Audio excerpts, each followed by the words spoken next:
Olá, você vai ver nesta edição do Câmara Rio Notícias. Futuro secretário municipal de Fazenda diz que gestão de Crivella deixa um déficit de 10 bilhões de reais. Estudante de 14 anos lança campanha na internet para comprar computadores para alunos do Complexo da Maré. Eu queria fazer alguma coisa ainda por essas crianças, mas como eu não achei nada que eu já tivesse, eu decidi montar um projeto novo, um segundo projeto, né? Que aí foi a arrecadação de dinheiro para comprar os 24 computadores e a caixa carregadora de 24 posições. E devido à pandemia do novo coronavírus, as tradicionais corridas de rua do Circuito Sesc ganham uma versão virtual. Não saia daí, a gente volta já. Se você tem bebês ou crianças de até 9 anos de idade em casa, este vídeo é para você. Ministério da Saúde apresenta Tem Criança em Casa, tem aprendizado também. E para estimular o desenvolvimento das crianças, preparamos diversos conteúdos educativos para pequenos de todas as faixas etárias. E uma série de vídeos que trazem orientações e sugestões de atividades que os pais podem fazer em casa, para despertar a curiosidade e ajudar no aprendizado das crianças. Eles são direcionados para bebês recém-nascidos e crianças de até 9 anos. E você pode acompanhar pelo nosso canal no YouTube ou pelos posts em nossas redes sociais. Convide todos de casa para fazerem essas atividades juntos.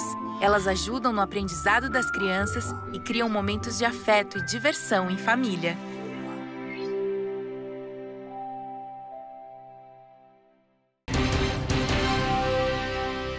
A gente começa esta edição do Câmara Rio Notícias falando sobre as declarações do futuro secretário municipal de Fazenda, Planejamento e Controladoria do Rio.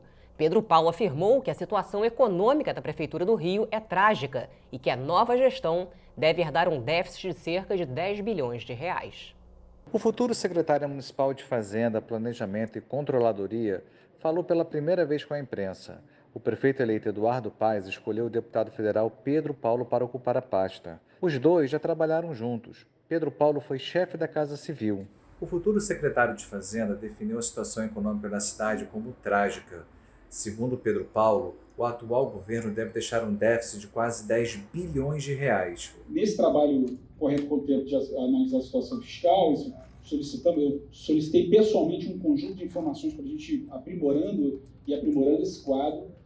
Uma requisição de 10 servidores que já estão trabalhando aqui comigo, na área de orçamento, na área de tesouro, controladoria, todos esses principais nomes da Secretaria de Fazenda já estão aqui disponíveis comigo, na minha equipe de transição. O futuro secretário afirmou que vai fazer auditoria da folha de pagamento e dos principais contratos da Prefeitura. Também pretende criar um novo modelo de capitalização para o Fundo de Previdência. Por estar em um momento de transição, Pedro Paulo ainda não tem todas as informações sobre as finanças da Prefeitura. Mesmo assim, um dos seus objetivos é o de firmar parcerias com a iniciativa privada. Outro ponto é a garantia da manutenção dos orçamentos da saúde e da educação. Nós vamos ter que... Claro que isso não vai eximir o prefeito e a Secretaria de Fazenda de olhar no detalhe, com 2 lupas, cada gasto na saúde, cada gasto na educação. Mas, em geral, essas 2 áreas, muitas vezes, porque elas, não só pela emergência, tem uma emergência sanitária, nós estamos no meio da pandemia, né? A gente tem um dilema na educação, que os alunos estão sem aula, né? E há um compromisso do prefeito do ano que vem fazer uns 2 anos em 1. E isso, sob o ponto de vista real, concreto das pessoas. Mas do ponto de vista, olhando aqui para a questão fiscal, às vezes quando você amarra muito esses recursos da saúde e educação, aí vira uma festa depois de gasto para cumprir obrigações constitucionais, né? 25% educação, saúde, 15%. Então você tem que... não adianta também você engessar completamente essas áreas, colapsa serviços e tem às vezes pouco resultado fiscal. A Fiocruz fez nesta quarta-feira um alerta sobre a situação da Covid na cidade. Em uma nota, a fundação afirma que a saúde do Rio voltou a entrar em colapso. Especialistas confirmaram que 168 pessoas aguardam por um leito na UTI da rede pública da região metropolitana do Rio. Na rede privada, o quadro também é preocupante, com 98% dos leitos de terapia intensiva ocupados por pacientes com Covid. E com a possibilidade da aprovação de vacinas contra o novo coronavírus, um outro tema ganhou prioridade: a distribuição dos imunizantes ao redor do planeta. O tempo para um plano de logística é fundamental e pode salvar a vida de milhares de pessoas. 200 mil embarques de pallets com vacinas, 15 milhões de entregas em caixas de refrigeração, 15 mil voos na cadeia de suprimentos. Estes números fazem parte de um estudo realizado pela empresa internacional de logística DHL, que atua em 55 países e territórios em parceria com uma empresa de consultoria. O levantamento revela como garantir a distribuição de 10 bilhões de doses de vacinas. A DHL atua no Brasil há 20 anos e há 10 participa da distribuição nacional da vacina contra a gripe. O estudo que ela fez aponta os principais desafios para a distribuição das vacinas contra o coronavírus. Sobre este assunto, eu conversei com o vice-presidente de saúde da empresa. Tem um fator adicional, tem vários laboratórios buscando o desenvolvimento dessas vacinas e algum deles tem apontado soluções com tecnologia que exige vacinas em temperaturas negativas, né? Menos 20 ou menos 70. Se você pega essa mesma premissa que foi adotada para a estimativa de 10 bilhões de doses, no Brasil seria algo em torno de 300 milhões de doses, né? Então, o grande desafio está, eu diria que na definição do total do número de envios e quando, né? E a partir daí garantir o controle de temperatura em toda essa cadeia e no caso das remessas ultracongeladas, um cuidado especial em relação a isso. Nós temos nos preparado, tanto em escala global quanto em escala local, considerando que um planejamento prévio é chave para que esse processo tenha êxito. Hoje vocês têm condições de fazer, digamos que essa vacina que precisa de temperaturas de menos 70 graus para conservação seja liberada. Vocês teriam condições de fazer essa distribuição? A resposta seria sim, mas tudo depende da escala em questão, né? Então, a hipótese é que nenhuma vacina sozinha ela tenha disponibilidade para atender toda essa população, essa necessidade de dose que eu acabei de comentar. Mas nesse cenário específico, você tem diferente das vacinas de 2 a 8, onde a estrutura eu diria, já existe uma estrutura robusta e tradicional, tanto no mercado público e privado, especificamente no Brasil. No caso de uma temperatura ultracongelada, exige alguns cuidados adicionais em algumas etapas da cadeia.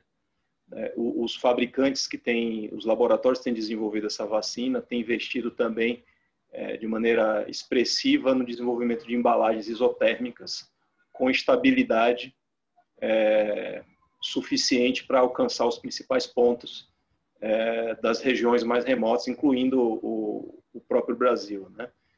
Então, isso é um grande desafio, sobretudo no ponto de aplicação, porque as principais etapas da cadeia, né, considerando uma fabricação fora do Brasil, você tem a etapa de transporte entre a fábrica até os aeroportos.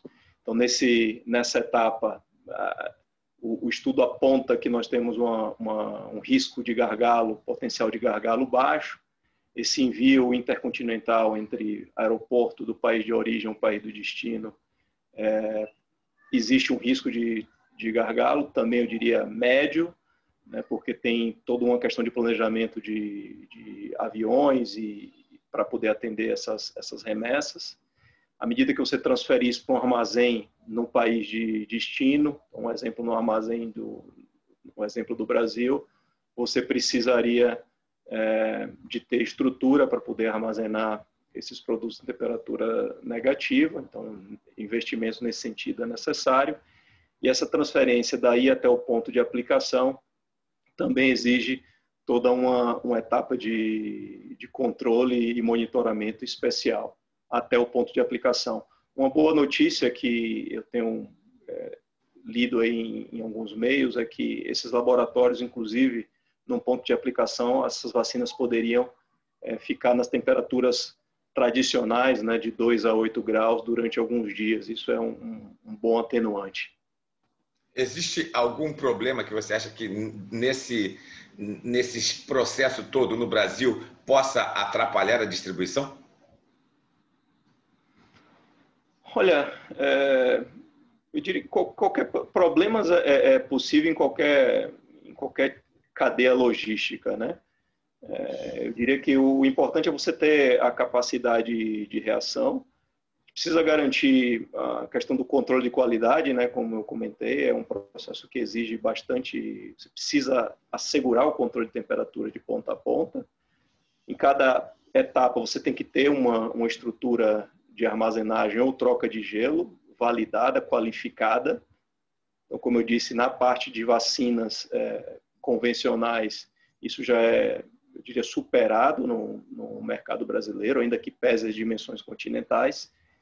E para a parte do que é novo, né, troca de gelo e temperatura ultranegativa, esses processos precisam ser definidos e os atores aí de cada elo ser capacitados para poder prestar o serviço, né? O Ministério da Educação decidiu revogar a portaria publicada nesta quarta-feira que previa o retorno das aulas presenciais nas universidades federais a partir de janeiro. As aulas estão suspensas desde março, em consequência da pandemia do novo coronavírus. Em nota, a reitora da Universidade Federal do Rio, Denise Pires de Carvalho, afirmou que a instituição vai seguir a decisão do MEC com seriedade e responsabilidade, protegendo a vida da comunidade universitária. E você vai ver no próximo bloco: estudante faz vaquinha na internet para conseguir computadores para alunos da Maré. A gente sabe que nesse momento de pandemia existe um risco aumentado de transtornos mentais, de sofrimento mental, como ansiedade, sintomas de depressão, alterações de sono. O projeto tem contribuído muito com a minha melhora mesmo, com os avanços, os progressos na melhoria da minha saúde mental. Tem sido uma experiência muito gratificante poder entrar em contato com esses profissionais e poder ajudá-los nessa tarefa tão difícil, que é pela nossa saúde e pela saúde de todos. Essas pessoas que estão procurando ajuda, elas estão precisando ser vistas e ser escutadas. E isso está sendo completamente possível, nem que seja através da tela de um computador, de um celular. Uma oportunidade de oferecer aos profissionais de saúde um espaço de escuta, de acolhimento do seu sofrimento. Dou uma nota 10 para o programa e esse projeto me ajudou e tenho certeza que vai ajudar a muita gente.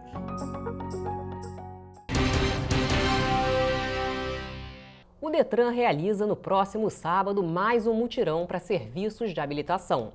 Serão 10 mil vagas divididas em 83 postos do estado, mas só serão atendidos os motoristas que realizarem agendamento prévio. Vão ser realizados serviços de renovação de carteiras de habilitação, primeira e segunda vias da CNH, troca da permissão pela definitiva e alteração de dados com inclusão de atividade remunerada. O agendamento pode ser feito pelo site do Detran, das 10 da manhã às 5 da tarde. Vale lembrar que as carteiras de habilitação vencidas em 2020 ganharam mais um ano de validade e a renovação poderá ser feita de forma gradual. E uma adolescente de 14 anos criou uma campanha na internet para arrecadar verbas e comprar computadores para alunos do Complexo da Maré. A ideia é arrecadar 59 milhões de reais através de uma vaquinha online. Uma estudante de 14 anos está arrecadando dinheiro para comprar computadores para alunos de um projeto da Maré, para que eles possam acompanhar as aulas. Eu converso com a estudante Lara Saraiva Soares e com Lúcia Garcia, que é diretora pedagógica do Centro Educacional Espaço Integrado. Lara e Lúcia, muito obrigado pela presença de vocês. Eu quero começar essa entrevista com a Lara, né? A nossa protagonista de uma história tão bonita e que deve servir de inspiração para várias pessoas, né? Lara, você é uma jovem, né, de 14 anos. Eu gostaria que você começasse explicando para a gente como é que surgiu essa ideia, né, de reunir doações, né, para que esse projeto pudesse seguir em frente. Então, Sérgio, eu primeiro soube da aproximação do SEI com o Instituto por uma circular, eles pedindo materiais, equipamentos para a gente doar para essas crianças, para elas conseguirem ter um ensino remoto, né? E como eu não achei nada que fosse atualizado o suficiente, nada que pudesse ter a quantidade de aplicativos necessários, nada que tivesse em perfeito estado para elas terem o melhor aproveitamento das aulas, né? Então, eu queria fazer alguma coisa ainda por essas crianças, mas como eu não achei nada que eu já tivesse, eu decidi montar um projeto novo, um segundo projeto, né? Que aí foi a arrecadação de dinheiro para comprar os 24 computadores e a caixa carregadora de 24 posições e doar para o Instituto. Primeiro, eu montei uma apresentação de slides e mandei para a Lúcia, e ela adorou o projeto, então a gente começou a trabalhar junta para tornar isso realidade. Lara, você é uma jovem estudante, né, uma adolescente que está aí confirmando todos os lados dessa pandemia, né? A gente sabe que existe uma diferença muito grande entre o ensino particular e o ensino público, né? E você se sensibilizou justamente com essa diferença de oportunidades, né? Hoje em dia, o ensino remoto depende disso que a gente está vivendo agora, né? Da tecnologia. Nem todo mundo tem acesso a equipamentos tão modernos, né? Mas é muito curioso a gente perceber uma iniciativa de uma jovem, ou seja, o que passou pela sua cabeça, o que você sentiu na hora que você observou essa realidade tão diferente entre o que você vive e que os jovens vivem na Maré. Eu acho que a gente já vem percebendo essa desigualdade por um bom tempo já, né? As pessoas da nossa idade, a gente trabalha muito com isso no SEI também. E essa pandemia, eu acho que só escancarou mais ainda o fato dessa desigualdade em relação muito à educação. E eu acredito que a educação seja uma base muito grande para toda a sociedade, né? Porque é dali que vão vir as pessoas, né? E como a formação delas depende disso. E com essa pandemia, como você falou, ficou muito mais privado o acesso à educação, já que a gente não poderia ter uma forma de aulas presenciais, né? E precisa muito dessa tecnologia, que são equipamentos, às vezes, mais caros, mais de difícil acesso, né? Então, eu acho que eu comecei a perceber muito isso. O meu professor de História, ele sempre falava dos alunos dele do Colégio Municipal, que ele dá aula também. Então, assim, eu acho que tem várias formas de você notar essa desigualdade, né? Porque ela fica realmente muito clara. E eu me sensibilizo muito com essas crianças por eu ser também, né? Uma criança, e eu sempre imagino se eu não tivesse conseguido ter aula durante esse período, como isso teria afetado. Eu acho que é basicamente isso, e me sensibiliza muito essa causa. Perfeito. Lúcia, você é diretora pedagógica, né, do espaço do Centro Educacional Espaço Integrado, né, onde a Lara estuda, né, no 8º ano. É lógico que a gente, assistindo a Lara falar, né, nos emociona, porque é muito interessante a gente ver um discurso tão coerente e tão atual com o que a gente está vivendo, né? Como é que você recebeu essa iniciativa dela?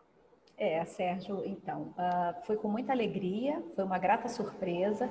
Na verdade, esse projeto, ele teve um início um pouco anterior, não é? A Lara, ela chegou num momento assim muito cirúrgico para colaborar para esse projeto de uma forma tão expressiva, mas durante a pandemia, nós do Espaço Integrado tivemos acesso ao trabalho que é desenvolvido pelo Instituto Sabendo Mais, que atende a 800 crianças do Complexo da Maré.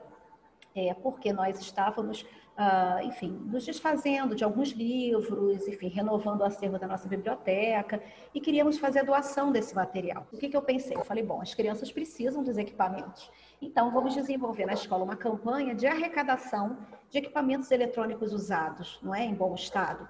Mas nós não tivemos muito êxito nessa arrecadação, justamente por esse aspecto que a Lara tão precisamente percebeu. Muitas vezes os equipamentos usados, eles já estão obsoletos, então eles não comportam determinadas plataformas.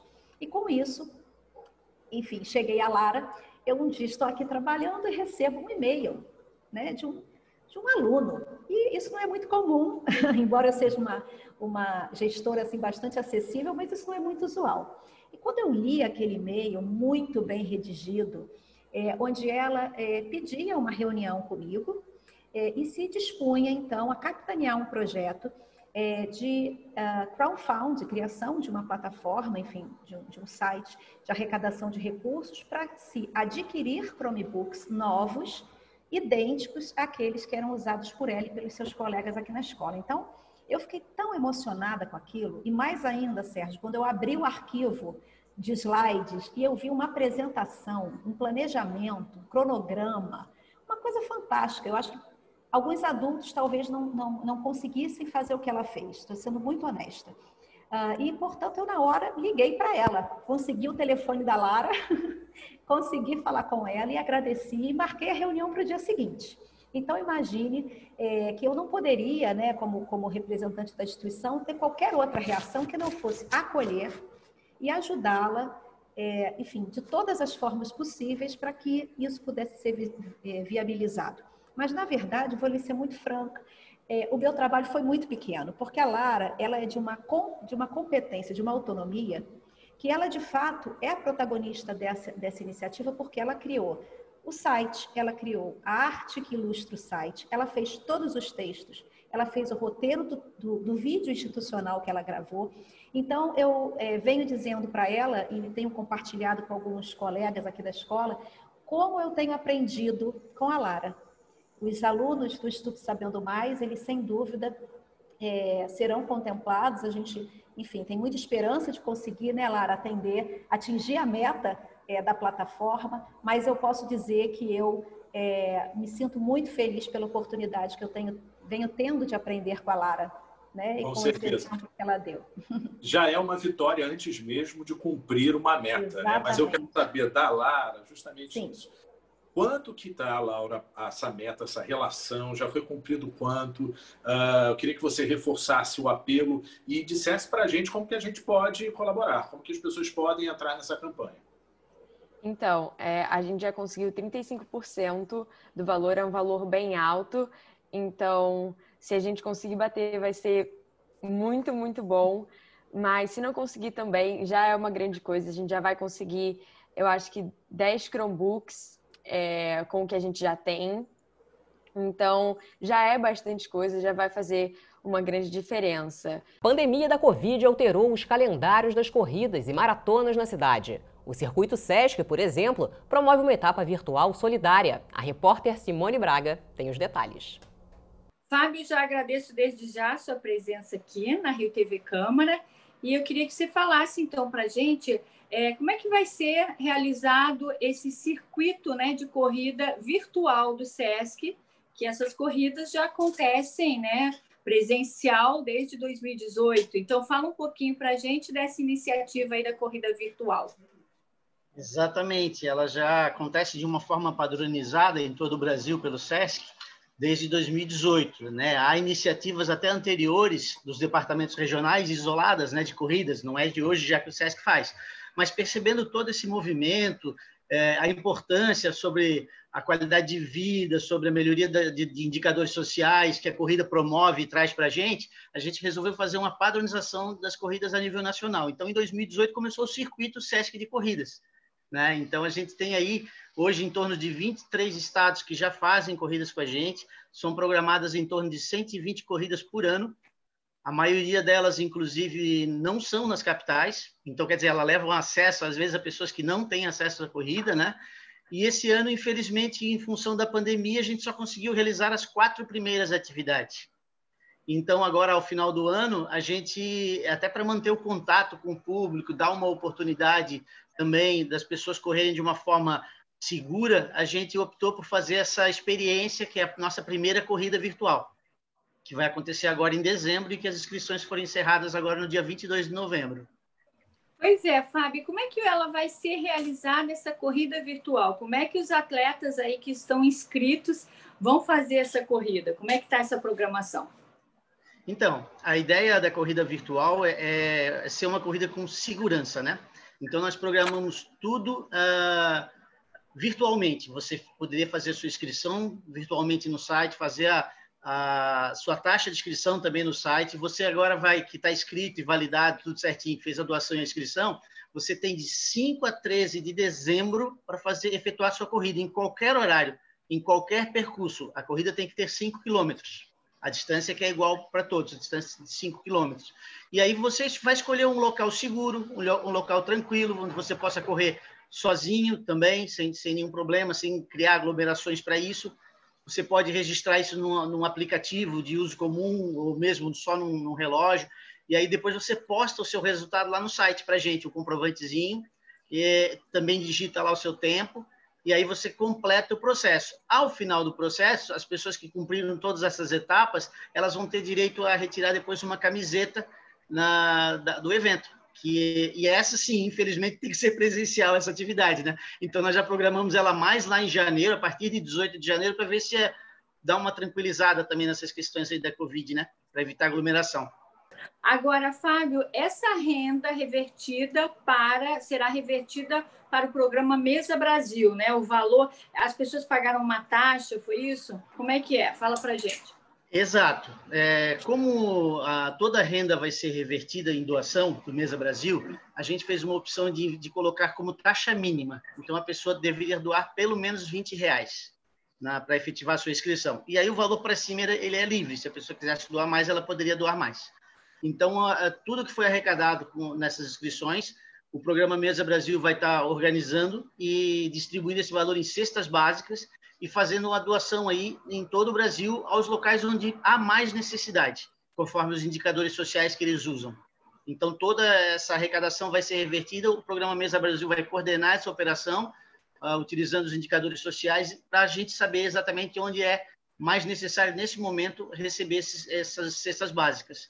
E aí a gente vai fazer essa entrega e assim que a gente tiver disponibilidade, porque isso leva um tempo, né?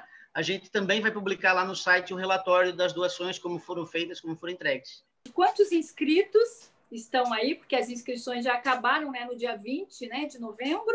Isso. Já encerraram. Quantos inscritos? Já. Nós temos aí em torno de 7.500 inscritos que vão participar com a gente dessa atividade, que vão correr de 5 a 13 de dezembro. Então, eu acho que por uma primeira atividade... Em todo o Brasil, né? Em todo o Brasil, em todo o Brasil. E foi aberto em todo o Brasil e a gente tem pessoas aí, eu acho que realmente de todos os estados participando com a gente. Em torno de 7.500 pessoas. E eu acho que é muito legal porque muito mais do que a corrida em si, a premiação, é essa questão solidária da corrida, e a gente está contribuindo com uma causa, com uma doação. A questão da atividade física, da manutenção de uma atividade física que é importante para a saúde, né? Mesmo em tempos de pandemia, eu acho que com cuidado a gente tem que fazer atividade física dentro do possível, ainda que não seja atividade física que a gente esteja acostumado a fazer, porque ela é mais forte, ela é mais intensa, mas se no momento não permite isso, pelo menos fazer alguma coisa, pelo menos dar uma caminhada, pelo menos dar uma corrida. Então essas pessoas vão ter uma oportunidade de participar de uma prova, quem vem treinando, quem não vem, quem não puder pode caminhar. Então, assim, é muito tranquilo. Eu acho que essa mensagem que a gente tem é a busca de lutar contra o sedentarismo, que tem índices altos no Brasil, né? Então é um incentivo para que a pessoa corra, traga outra pessoa para correr com ela, e quem sabe isso a gente vai multiplicando pessoas e aumentando as pessoas que fazem uma atividade física regular, né? Acho que esse é um dos objetivos. E a questão solidária aí com as doações que o Mesa Brasil vai fazer para as pessoas que hoje estão necessitadas. E o Câmara Rio Notícias fica por aqui. Acompanhe nossa programação também nas redes sociais. A Rio TV Câmara está no YouTube, no Facebook, no Instagram e também no Twitter. Obrigada pela companhia. Amanhã a gente se vê.